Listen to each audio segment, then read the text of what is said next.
예수께서 거기를 떠나사 고향을 가시니 제자들도 쫓으니라. 안식일이 되어 회당에서 가르치시니 많은 사람들이 듣고 놀라 가로되 이 사람이 어디서 이런 것을 얻었느냐. 이 사람이 받은 지혜와 그 손으로 이루어지는 이런 권능이 어찌 되느냐. 이 사람이 마리아의 아들 목두가 아니냐. 야고보가 요셉과 유다와 시몬의 형제가 아니냐. 그 누이들이 우리와 함께 여기 있지 아니하냐고 예수를 대적합니다. 예수께서 저희에게 이르시되 선지자가 자기 고향과 자기 친척과 자기 집 외에서는 존중을 받지 않느니라 하시며 거기서는 아무 권능도 행하실 수 없어 다만 소수의 병에게 안수하여 고치실 뿐이고 저희의 믿지 않음을 이상히 여기시더라. 이에 모든 손에 두루 다 나누시며 가르치시더라. 12제자를 부르사 둘씩 보내시며 더러운 귀신을 제어하는 권세를 주시고 명하시되 일행을 위하여 지팡이에는 양식이나 주머니나 전대의 돈이나 아무것도 가지지 말며 신만 신고 두벌 옷도 입지 말라 하시고 또 가라사대 어디서든지 너희 집에 들어가거든 그곳을 떠나기까지 거기 유하라. 어느 곳에든지 너희를 영접지 아니하고 너희 말을 듣지도 아니하거든 거기서 나갈 때 발 아래 먼지를 떨어뜨려 저희에게 증거를 삼으라 하시니 제자들이 나가서 회개하라 전가하고 전파하고 많은 귀신을 쫓아내며 많은 병인에게 기름을 발라 고치더라. 아멘.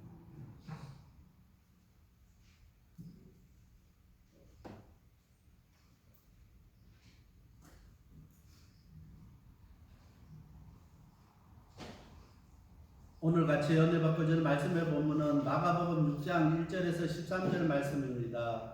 파송받은 제자들이란 제목으로 같이 은혜를 나누려고 합니다. 오늘은 7월 첫 번째 주일입니다. 미국 독립기념일 연휴로 인해서 많은 사람들이 휴가를 떠난 주일입니다. 오늘 하나님께서 오늘 예배에 오신 우리들에게 주신 말씀을 통해서 다시 한번 우리의 사명을 깨닫고 맡기진 사명에 충성하시는 우리 모든 성도님들이 다 되시길 바랍니다. 아멘. 예수님께서 제자들에게 전도를 떠나면서 아무것도 가지지 말고 모든 것을 하나님께 맡기고 그분의 인도하심을 받기를 오늘 본문은 말씀하고 있습니다.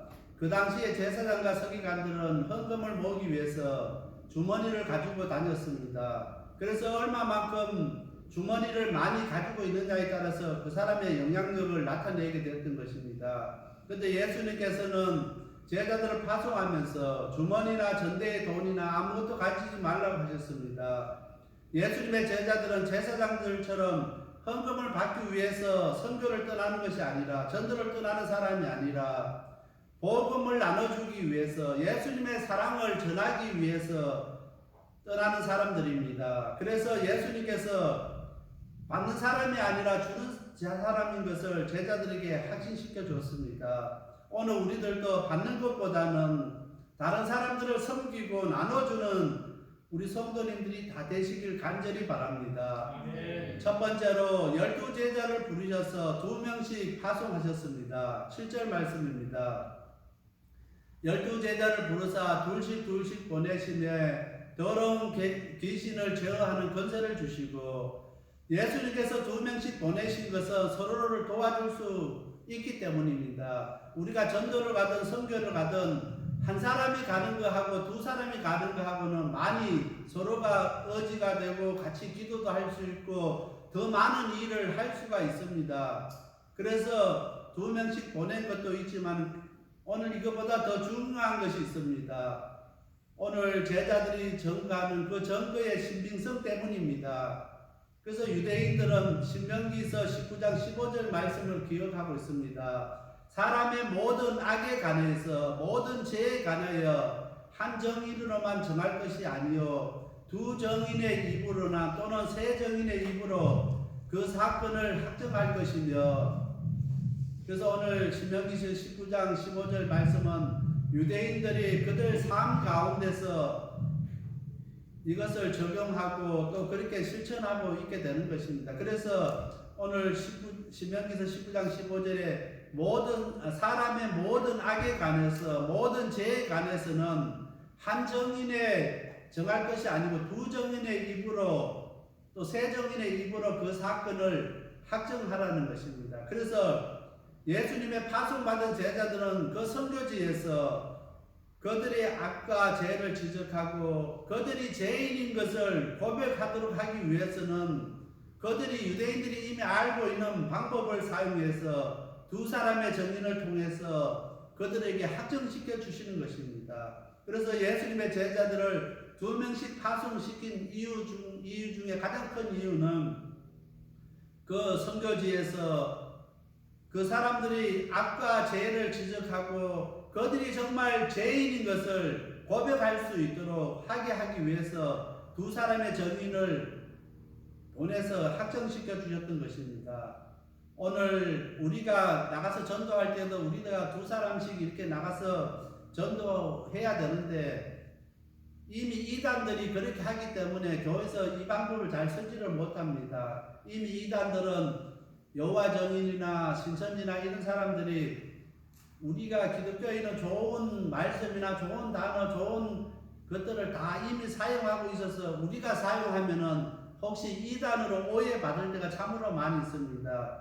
오늘 두 사람씩 보내는 것은 요한계시록에서 정인사역이라고 합니다. 마지막 때 우리가 해야 되는 정인사역을 이야기하는데 이 정인사역을 지금 누가 하고 있는가 하면은 여호와의 증인들이 우리는 가서 전도하고 이렇게 선교한다 하는데 이 사람들은 정인사역한다고 이야기하는 것입니다. 그래서 이 사람들은 이름도 여호와의 증인인 것입니다. 그래서 이 신명기서의 이 말씀대로 가서 이렇게 정인사역을 하게 되는 것입니다. 그래서 오늘 우리 기독교가 이렇게 좋은 정인사역을 이렇게 사용할 수가 없는 이유가 이미 이단들이 사용하기 있기 때문에 오해받기 때문에 우리 교회가 잘 사용하지 아니하고 하지만은 요한계시록 11장 3절 말씀입니다.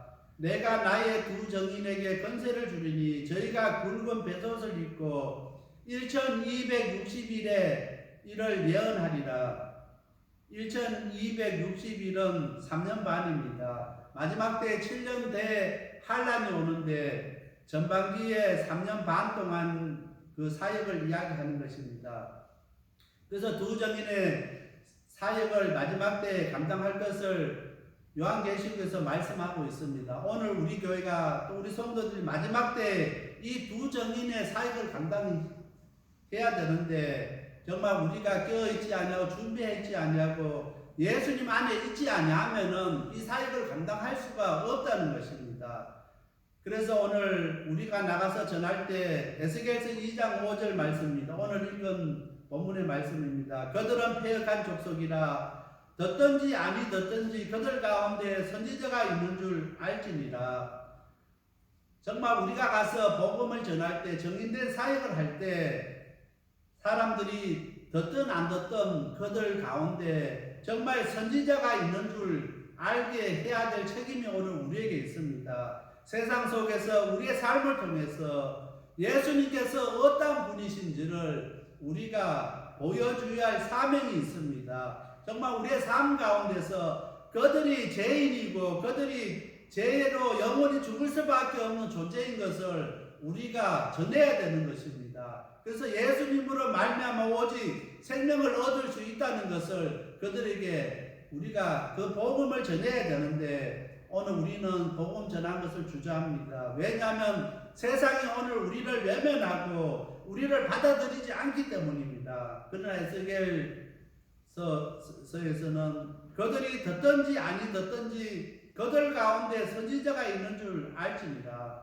오늘 우리 이 LA 지역에 우리의 삶 속에서 정말 하나님의 말씀 가운데 말씀으로 살아가고 있는 하나님의 백성이 있는 것을 그들에게 알 수 있도록 해야 된다는 것입니다. 그래서 오늘 우리의 삶 가운데서 우리가 믿음으로 살고 신앙으로 살고 우리의 삶에 열매가 있어야 되는 이유가 여기에 있다는 것입니다.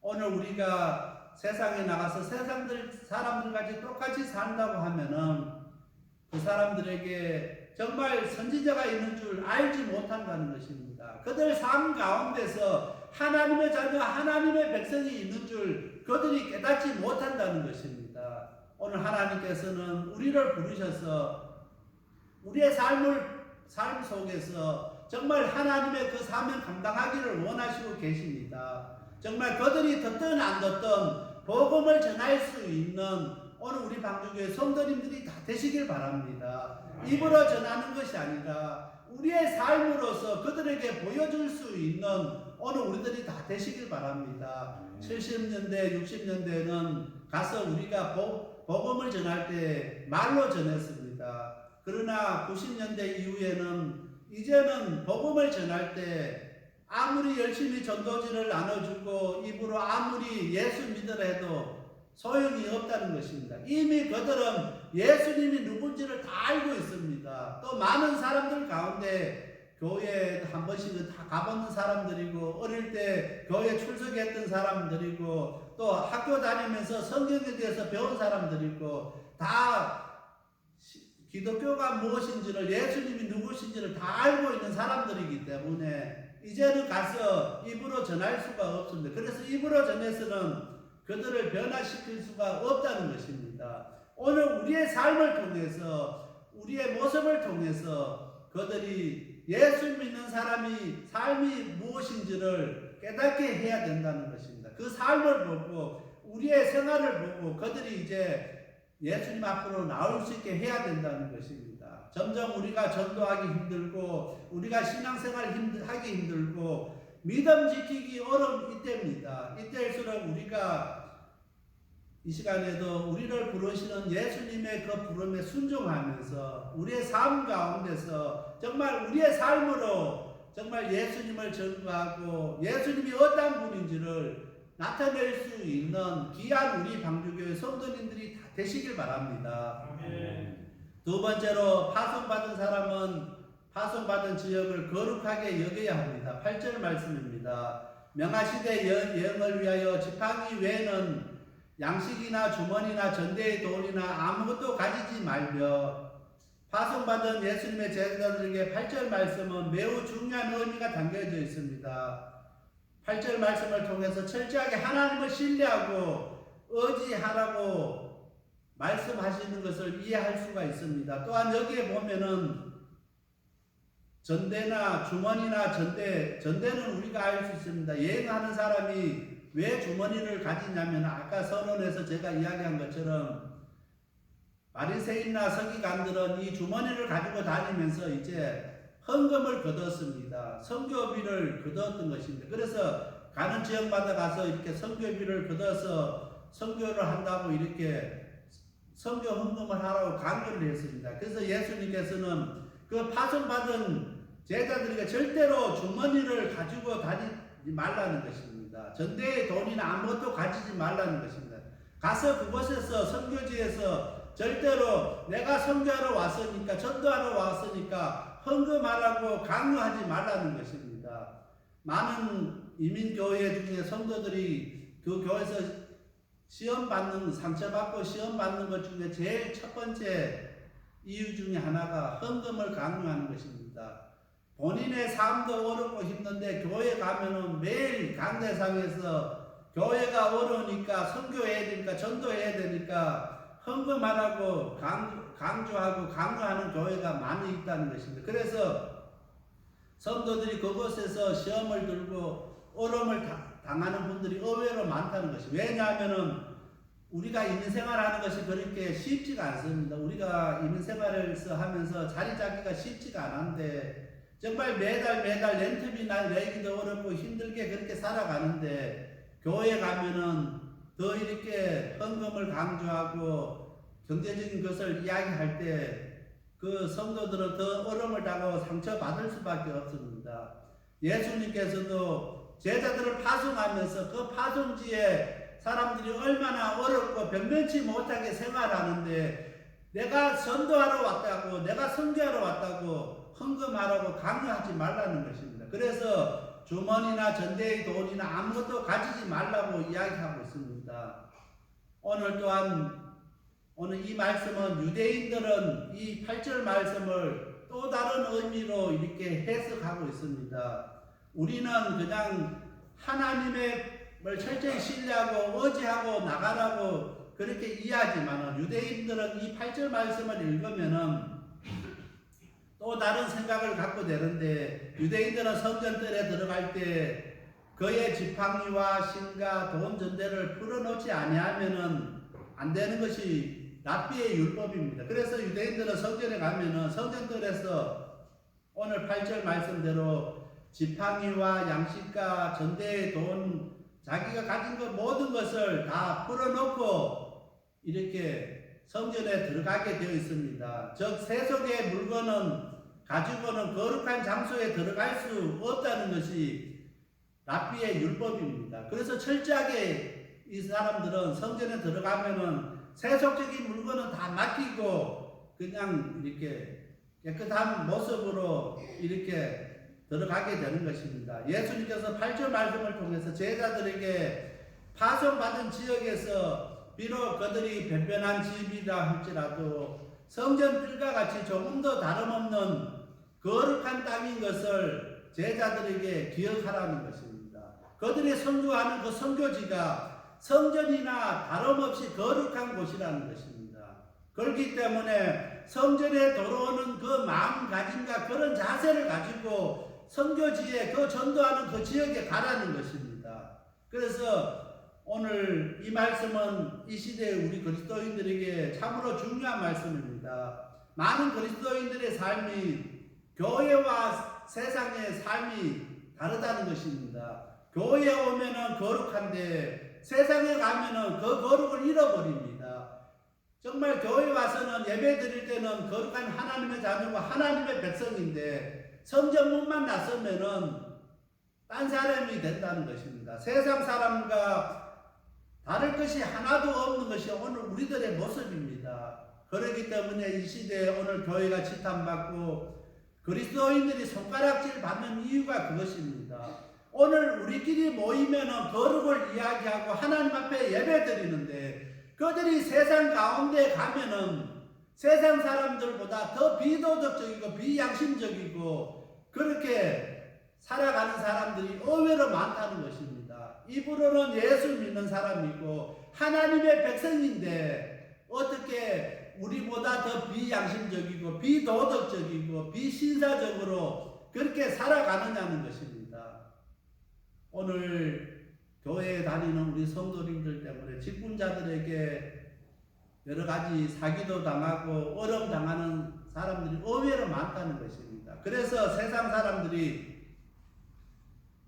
예수 믿지 않는 이유 중에 하나도 우리의 책임이 크다는 것입니다. 오늘 우리의 삶이 교회에서만큼 거룩한 그만큼 우리의 삶 가운데서 그 거룩이 나타내져야 되고 실천되어져야 되는데 그렇게 되지 못한다는 것입니다. 그래서 오늘 우리 교회는 오늘 우리의 삶 가운데서 정말 우리 성도들이 다시 한번 그 거룩을 세워가고 그 거룩을 회복시킬 수 있는 우리 방주교회 성도님들이 다 되시길 바랍니다. 정말 이 시대에 우리에게 필요한 것은 그 하나님의 거룩을 회복하는 것입니다. 그래서 예수님께서 제자들을 파송하면서 그들이 잘 알고 있는 랍비의 율법을 인용해서 명하시되 여행을 위해서 지팡이 위에 양식이나 주머니나 전대의 돈이나 아무것도 가지지 말라는 것입니다. 그들이 성전에 들어올 때 세속적인 것 아무것도 가지지 아니하고 거룩한 모습으로 돌아온 것처럼 선교지에 갔을 때도 똑같이 그 거룩을 잊지 말라고 제자들에게 명심시켜주고 있다는 것입니다. 오늘 우리가 이 말씀 앞에서 다시 한번 우리가 이 시대에 우리가 어떻게 이 세상을 살고 어떻게 이 세상을 섬기고 우리가 삶을 어떻게 살아가야 되는지를 다시 깊이 고민할 수 있는 오늘 우리 성도님들이 다 되시길 바랍니다. 그래서 다시 한번 우리 방주교회가 하나님의 거룩을 세워가고 하나님의 거룩을 회복시켜가는 오늘 우리들이 다 되시길 바랍니다. 오늘 교회는 세상 가운데서 분리되어져야 됩니다. 오늘 교회는 세상과 아예 분리되는 것은 교회의 사명이 아닌 것입니다. 세상 가운데서 오늘 우리가 분리되는 것이 거룩입니다. 그런데 오늘 많은 교회는 아예 세상과 단절되어 있는 교회가 너무나 많다는 것입니다. 세상 속에서 하나님의 거룩이 무엇인지를 우리가 구별된 삶으로서 보여줘야 되는 것입니다. 것입니다. 그것이 거룩이라는 것입니다. 그래서 하나님의 거룩을 위해서 세워가기 위해서 우리의 삶 가운데서 날마다 고민할 수 있는 방주교회 성도님들이 다 되어야 되겠습니다. 고린도후서 12장 9절 말씀입니다. 그러므로 내가 그리스도를 위하여 약한 것들과 능력과 궁핍과 핍박과 곤란을 기뻐하노니 이는 내가 약할 그때 곧 강함이니라. 예수님께서 모든 것 갖추지 아니하고 지팡이, 양식, 주머니, 전대돈 가지지 않은 것 정말 궁핍할 수 있고 핍박을 받을 수 있고 곤란에 빠질 수 있고 그것 때문에 능력을 받을 수 있지만은 내가 약하기 때문에 약한 가운데서 예수님의 강함이 나타나게 된다는 것입니다. 그래서 오늘 사도 바울은 특별히 오늘 읽었던 고린도후서 12장 말씀에 사도 바울이 왜 이런 고백할 수 있었냐면은 사도 바울에게 육체의 가시가 있었습니다. 그것 때문에 사도 바울이 선교하는 이 일에 하나님의 사역을 감당하는데 많은 어려움이 있었습니다. 그래서 기도했습니다. 3번 기도했을 때 예수님께서 응답하기를 내 은혜가 내게 족하다는 것입니다. 그 응답을 받고 사도 바울이 3번 외에 더 이상 자기 자신의 육체의 가시를 놓고 기도하지 않았습니다. 왜냐하면 그 육체의 가시가 자기의 약함이 예수님의 강함으로 자기에게 나타날 수 있기 때문입니다. 사도 바울이 만약에 육체의 가시가 없었다고 하면 얼마나 교만했겠습니까? 사도 바울처럼 그렇게 완벽하게 모든 조건을 갖춘 사람은 드물 것입니다. 그렇지만 교만할 수밖에 없었던 사도였지만 육체의 가시를 통해서 내가 약할 그때에 곧 강함이니라. 내가 약하기 때문에 그 약함을 통해서 예수님께서 강하게 해주신다는 것입니다. 저도 그 육신의 질병을 인해서 많이 기도하면서 이렇게 아픔 가운데서 더 기도하게 되고 더 예수님을 의지하게 되면서 정말 약한 가운데 육체의 약함 가운데서 예수님의 강함이 나타난 것을 보게 되는 것입니다. 그래서 더 열심히 이렇게 사역을 감당할 수 있고 더 이렇게 피곤하지 않고 더 많은 그래서 우리 가족들이 걱정하고 합니다. 그렇지만은 내가 약하기 때문에 제 자신이 약하기 때문에 강하신 우리 예수님께서 저를 붙들어 주시고 저와 함께 해주신다는 것입니다. 그래서 오늘 사도 바울은 그 육체의 가시를 통해서 자신의 약함을 통해서 예수님의 강함을 의지하게 되고 강함이 나타나게 된 것을 고백하게 되는 것입니다. 그래서 오늘 예수님의 제자들도 자기들이 의지할 건 아무것도 없이 갈 때에 예수님만 의지하게 되고 예수님만 바라보게 되고 예수님께서 역사하시기를 기대하며 나가게 되는 것입니다. 돈을 갖고 나가면은 돈 의지하게 됩니다. 양식이나 다른 것 가지고 가면 그 의지할 수밖에 없게 되는 것입니다. 철저하게 이스라엘 백성이 광야 40년 동안에 광야 생활하면서 그들이 할 수 있는 것은 아무것도 없었습니다. 오직 하나님만 의지하고 하나님만 바라고 하나님이 주시는 것 먹고 그렇게 40년을 살았습니다. 그 모든 것이 하나님의 은혜였습니다. 코로나19 가운데 있습니다. 정말 우리가 여러 가지 정신적으로도 육체적으로도 힘든 시간들을 보내고 있습니다. 그러나 어렵고 힘든 이 시간들을 하나님의 은혜로 우리가 보낼 수 있는 우리 방주교회 성도님들 다 되시길 바랍니다. 우리 힘으로는 이 시간들을 이겨나갈 수 없습니다. 많은 사람들이 정신적으로 이렇게 불안해하고 여러 가지 우울증에 걸리고 여러 가지 문제가 많이 나타납니다. 오직 우리는 하나님 앞에 이 모든 것을 맡기고 하나님의 인도하심을 받는 하나님의 은혜로 살아가는 사람인 것을 고백할 수 있게 되길 바랍니다. 예수님의 제자들도 자신의 파송받은 그것이 거룩한 땅이고 정말 하나님의 은혜로 그곳에서 선교하고 전도한다는 것을 고백했습니다. 오늘 우리들도 우리의 삶 가운데서 정말 하나님의 은혜로 우리가 이 자리에 서 있고 하나님의 백성으로 하나님의 자녀인 것을 그들에게 나타낼 수 있는 것을 고백할 수 있는 우리 모든 성도님들이 다 되시길 바랍니다. 다시 한번 우리의 삶을 통해서 하나님의 거룩을 세워가는 우리 방주교회가 되시길 바랍니다.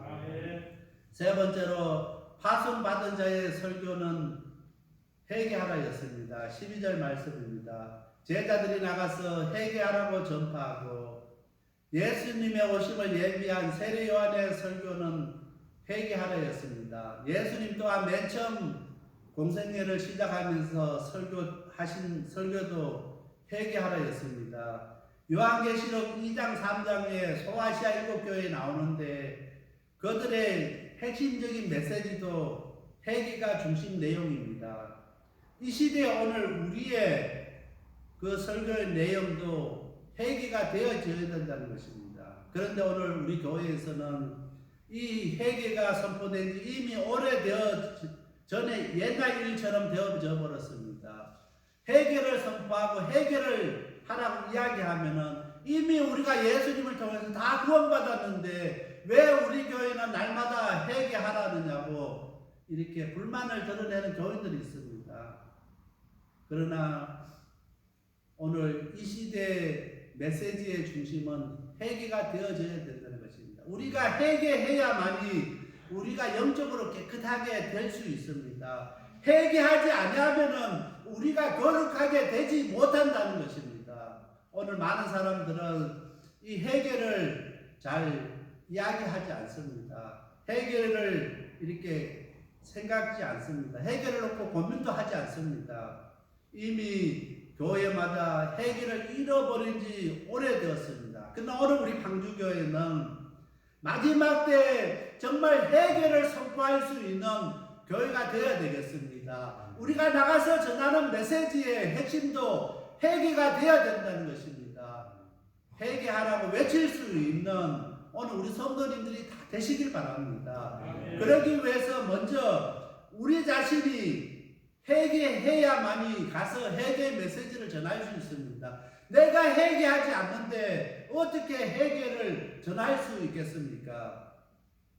그래서 오늘 파송받은 제자들에게 사람들에게 전한 것은 자신의 의견이 아니라 하나님의 말씀, 즉 진리의 말씀이었는데 다른 사람들에게 능력 있는 하나님의 말씀을 전하기 위해서는 전하는 사람이 먼저 하나님께로부터 그 말씀을 받아야 됩니다. 그래서 제자들은 하나님께로부터 받은 말씀이 회개하라는 것입니다. 하나님께로부터 전할 말씀을 받아서 전할 때 참으로 놀라운 역사들이 일어났습니다. 회개하라고 전파할 때 그들 가운데 회개하는 역사가 일어났습니다. 오늘 우리가 나가서 회개하라고 전할 때 정말 회개 역사가 일어나게 하기 위해서는 먼저 하나님으로부터 그 말씀을 받을 수 있는 우리 성도님들이 되시길 바랍니다. 내가 가서 회개하라고 전하면은 그 가운데 역사가 일어나지 않습니다. 하나님께서 우리에게 회개의 말씀을 주셨을 때 우리가 그 말씀을 받아서 전할 때 역사가 일어나는 것입니다. 변화가 일어나게 된다는 것입니다. 그러기 위해서 먼저 오늘 우리가 회개해야 되는 것입니다. 회개하는 사람만이 회개의 메시지를 전할 수 있습니다. 본인은 회개하지 아니하면서 나가서 회개하라고 외쳐보십시오. 사람들이 비웃었습니다. 정말 오늘 우리가 날마다 주님 앞에 나올 때 회개하고 정말 내가 죄인인 것을 고백할 때 참으로 우리가 나가서 그 사역을 감당할 수 있습니다. 제가 루트란 목사로서 참 감사드리는 것은 우리가 매주 예배 드릴 때마다 다른 교단에서 하지 않는 한 가지 특색이 있습니다. 죄의 고백입니다. 먼저 우리가 우리 자신이 죄인인 것을 고백하면서 아버지 앞에 나오는 것입니다. 아버지 앞에 나오면서 죄를 고백하고 내가 죄인이고 내가 하나님의 은혜가 아니면은 내가 살아갈 수 없는 것을 고백하는 것. 정말 내가 이웃을 위해서 내가 그렇게 살지 못한 것 고백하는 것 얼마나 소중한지 모릅니다. 그래서 오늘 우리가 예배 시간에 그냥 예배 순서에 제 고백이 있으니까 고백한다 생각하지 마시고 정말 간절한 마음으로 정말 회개하는 마음으로 죄를 고백할 수 있는 오늘 우리들이 다 되시길 바랍니다. 그리고 오늘 우리 방주교회가 회개에 합당한 열매를 맺어야 된다는 것입니다. 마지막 주님 앞에 섰을 때 판단하는 기준이 그것입니다. 우리가 말로만 입으로만 회개하는 사람인가, 정말 회개에 합당한 열매를 맺은 사람인가 분명하게 구별된다는 것입니다. 주님은 정말 회개에 합당한 열매를 맺었는지 안 맺었는지 그것을 보신다는 것입니다. 알곡과 쭉정이는 똑같은 씨앗에 출발되었다고 지난 수요일날 우리가 세미나하면서 배웠습니다. 똑같은 씨앗에 출발했지만은 어떤 씨앗은 알곡이 되고 어떤 씨앗은 쭉정이가 됩니다. 오늘 우리가 똑같이 예수 믿고 하나님 백성, 하나님 자녀로 우리가 똑같이 신앙생활하고 살았는데 어떤 성도는 알곡으로 주님 앞에 섰고 정말 회개합당한 열매를 맺어서 정말 그 알곡으로 설 수 있고, 어떤 사람은 회개합당한 열매를 맺지 못해서 쭉정이로 이렇게 설 수밖에 없어서 그 달을 묶어서 타는 불에 던져지는 성도가 한 사람도 없게 되길 바란다는 것입니다. 그래서 오늘 정말 우리가 회개합당한 열매를 맺고 있는가, 우리 자신들을 한번 되돌아볼 수 있게 되길 바랍니다. 예수님의 제자들은 나가서 회개를 선포했고, 세례 요한도 와서 처음 설교한 것이 천국이 가까웠다고 회개하라고 이야기했습니다. 오늘 이 시대에 오늘 우리들도 그 회개에 우리의 모든 것이 집중되어 있고 회개에 우리가 그것을 놓고 고민할 수 있는 오늘 우리들이 다 되시길 바랍니다. 마가복음 1장 15절 말씀입니다. 가라사대 때가 찼고 하나님 나라가 가까웠으니 회개하고 복음을 믿으라 하시더라. 예수님의 첫 번째 설교입니다. 때가 찼고 하나님 나라가 가까웠으니 회개하고 복음을 믿으라 하시더라. 정말 이 시대 우리가 나가서 정말 이 복음을 전할 수 있는 저와 우리 모든 성도님들이 다 되시길 바랍니다. 다 같이 기도드리겠습니다. 사랑하는 아버지 감사합니다. 오늘 저희들에게 귀한 말씀 주신 하나님, 정말 이 시대의 마지막 저희들이 어떠한 메시지를 가지고 저희들이 세상을 향해 나가야 되는지 다시 한번 깨닫게 하시고, 정말 지금까지는 우리가 신앙생활과 세상의 삶이 정말 달랐습니다. 이제는 우리가 하나님의 거룩을 우리의 삶 가운데서 세워가게 하시고 거룩을 회복시키는 우리 방주교회가 되게 하여 주시옵소서. 그래서 하나님의 영광을 드러내게 하시고 정말 우리의 삶을 통해서 복음을 전하는 귀한 방주교회가 다 되게 하여 주시옵소서. 이 모든 말씀 예수님 이름 의지하여 간절히 기도드렸습니다. 아멘.